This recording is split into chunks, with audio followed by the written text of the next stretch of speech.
એક રસ્તાની સાઈડમાં 8-10 વર્ષની દીકરી બોરા વેચી રહી હોય છે અને રોડ ઉપરથી પૂરપાટ દોડી જતી સુખી દંપતીની કાર અચાનક ત્યાં ઊભી રહે છે અને કારના કાચ ઉતારીને એ ડ્રાઇવિંગ કરતો ભાઈ યુવાન હોય છે એ બોલે છે કે બેટા બોરાની શું કિંમત છે? ત્યારે નાનકડી દીકરી રોડની સાઈડમાં બેઠેલી છે, બોલે છે કે બોરાના 60 રૂપિયા છે. તો પાછળની સીટમાં બેઠેલા બેને કહ્યું કે 60 રૂપિયા થોડા બોરાના ભાવ હતા હશે? પતિને કહે છે તમે ગાડીમાં જ બેસી રહો, હમણાં જો હું ભાવ કરાવું છું. એમ કરીને પત્ની નીચે ઉતરે છે. એ દીકરીને પટાવતા માથે હાથ મૂકીને કહે છે બેટા હું તારી મમ્મી જેવી છું, હું તારી માં જેમ છું, તારે મારા ભાવ તો ઓછા લેવા પડે, હું 40 રૂપિયા આપીશ કિલોના. માં શબ્દ સાંભળતા દીકરીની આંખોમાં ચમક આવી જાય છે અને બોરા કિલો જોખી દે છે. કાંઈ બોલ્યા વગર બેનના હાથમાં બોરા આપી દે છે. પેલા બેન છે ને એ 40 રૂપિયા દીકરીને આપે છે તો દીકરી ઊભી થઈને માથું હલાવી ના પાડે છે, બોરાના 40 રૂપિયા પણ લેતી નથી. પેલા બેનને પોતાનો વિજય થયો હોય એમ લાગી બેન છે ને એ 40ની બદલે 45 રૂપિયા દીકરીના હાથમાં મૂકવા કોશિશ કરે છે પણ દીકરી ના પાડે છે. દીકરી કહે છે કે તમે મારા માં છો તો મમ્મી તમારા પૈસા હું કેમ લઈ શકું? ત્યારે પેલે બેનને આશ્ચર્યનો પાર નથી રહેતો અને જ્યારે મમ્મી શબ્દ સાંભળે છે ને ત્યારે કોરોનામાં મૃત્યુ પામેલી એ બેનને પોતાની દીકરી યાદ આવી જાય છે. એ બેનની આંખમાંથી બોરબોર જેવા આહુડા ખરવા માંડે છે અને દીકરીને એ પૂરેપૂરા 60 રૂપિયા આપવાની કોશિશ કરે છે પણ દીકરી 60 રૂપિયા પણ લેતી નથી. અને ત્યારે એ દીકરી કહે છે કે અહીંયા રસ્તા ઉપર જ 5 વર્ષ પહેલાં મારા મમ્મી પપ્પા સાયકલ લઈને જતા હતા ને એક્સિડન્ટમાં મૃત્યુ પામ્યા છે. ત્યારથી 5 વર્ષે આજ પહેલી વખત કોઈએ મને બેટા કહીને માથે હાથ મૂક્યો છે. તમે મારા મમ્મી છો, તમારા પૈસા કેમ લેવાય? અને બેનની આંખોમાં પણ અશ્રુ છે, દીકરીની આંખોમાં પણ અશ્રુ છે. ત્યારે આ બધો સંવાદ સાંભળીને જોઈ રહેલો પેલો પતિ કારમાંથી નીચે ઉતરે છે અને દીકરીને કહે છે કે બેટા તને નુકસાન જશે, તને ખોટ જશે, પૈસા લઈ લે.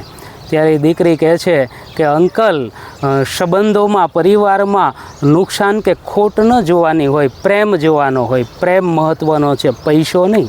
અને આ પ્રેમ મહત્ત્વનો છે, પૈસો નહીં. અને આ શબ્દો સાંભળે છે ને ત્યાં ભાઈના રૂમાળા ઊભા થઈ જાય છે.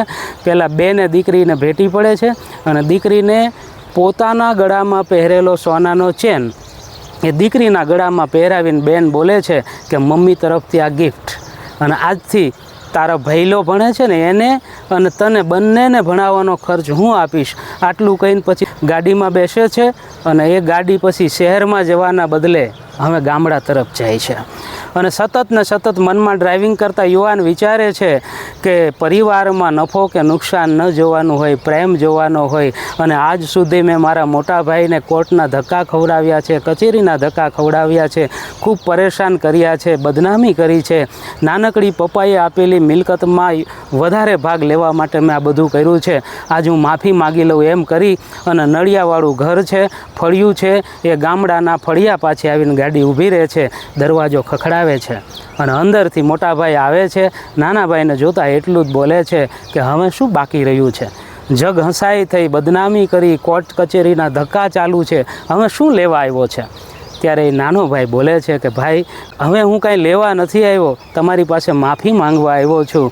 અને આજ મને સમજાઈ ગયું છે કે પરિવારમાં પ્રેમ મહત્ત્વનો હોય છે, પૈસો નહીં. ને પરિવારમાં નફો કે નુકસાન જોવાનું ન હોય, પ્રેમ જોવાનો હોય. મને માફ કરો, એ કોર્ટના કેસ હું પાછા ખેંચવા આવ્યો છું એમ કરી અને માફી માગવા અશ્રુ સાથે મોટા ભાઈના ચરણમાં નાનો ભાઈ પડી જાય છે ને ત્યારે મોટો ભાઈ પણ એને ઉંચકી લે છે અને બથ ભરીને કહે છે પહેલાં તે કીધું હોત ને તો મારું ઘર ને વાડી બધુંય આપી દેત, મારે પણ તું જોઈએ છે, તારો પ્રેમ જોઈએ છે.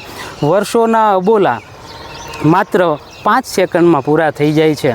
આજે જ્યારે સુખી સંપન્ન શહેરમાં રહેતા ભાઈઓ ગામડામાં રોટલા સાથે ધૂળ ખાતા હોય ને ખેતી કરતા હોય ને એવા ભાઈઓ સાથે સંપત્તિ બાબતમાં અબોલા ધરાવે છે ત્યારે આપણે પણ શું ન કરી શકીએ?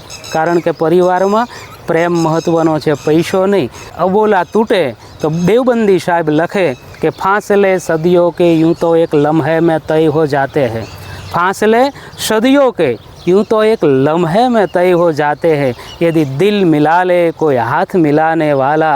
ગામડામાં રહેતા આપણા પરિવાર સાથે અબોલા તૂટે પૈસો નહીં પણ પ્રેમ મહત્ત્વનો છે એ ભાવના આપણા સૌમાં જાગે ને તો પરિવાર છે, આપણું ઘર છે ને એ પણ સ્વર્ગ બની જાય. જરા વિચારજો. પ્રેમ દેવો ભવ. જય સિયારામ.